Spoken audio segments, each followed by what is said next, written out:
minta jaamacadan soo saartay aqoon-yahanada horteena fadhiya waalidkii ku soo tabcay aad iyo aad ayaan u hambalyaynayaa. runtii ma jecli inaan ka hadlo arrimo siyaasadeed oo had iyo jeer la isaga bartay marka maxfalada noocan oo kale la yimaado. ilaa waxaanu kala jiidanaynaa dadka in laba kelmadood la yiraahdo, laakiin madaxweyne ku-xigeenkaygii baa fadhiya saaxiibkay Saylici anuu aad u ixtiraamaya. shir jaraa'id oo ballaaran ayaan magaalada ku qaban doonaa, waayo maalin dhoweed waxa dhacay wasiir halkan imika fadhiyo kolley hadli doona ayaa anigu hadalkiiba iska xidhay 5 wasiirii jawaabeen. waan la sugaayay, waanu joogaa. wasiirka distoorka wuxuu yidhi waa ubaxaanu beeranay buu yidhi, arday aanay shaqo gelin oo waxba ku tarin oo gobolkii baahan yahay boorame maanta kuma faani kartaan bale kuma faani kartaan. 4 sannadood ee ugu dambeeyey biriijka mooyaane wax damboo laga qabtay kulmayaha iyagii hore hafaano eanu berigii hore ahayne inkastaanu cudahay oo rag badanna aan leeyahay noogu kaalaya. iyada intaa yar waan dhex gashaday.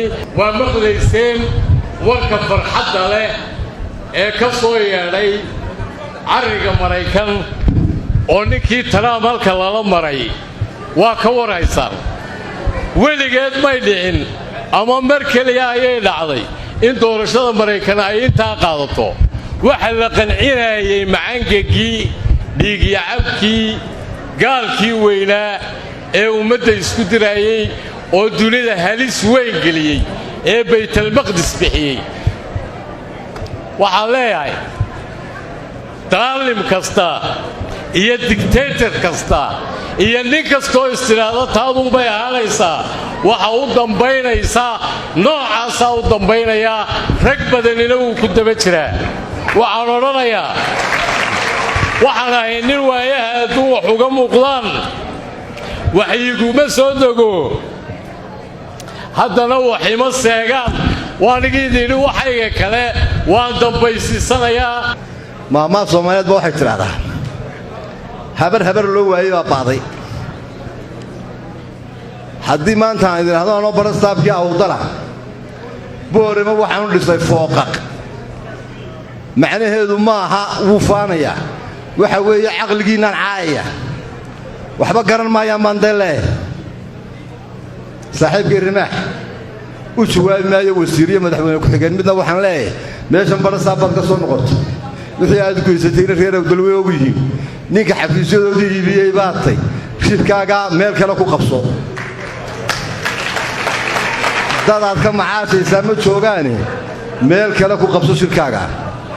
isaga intaasaan saaxiibkay faraya waa talo, weli arrinkiisa maynaan gelisin, laakiin waxaynu kula talinaynaa inuu shirkaa meel kale doonto.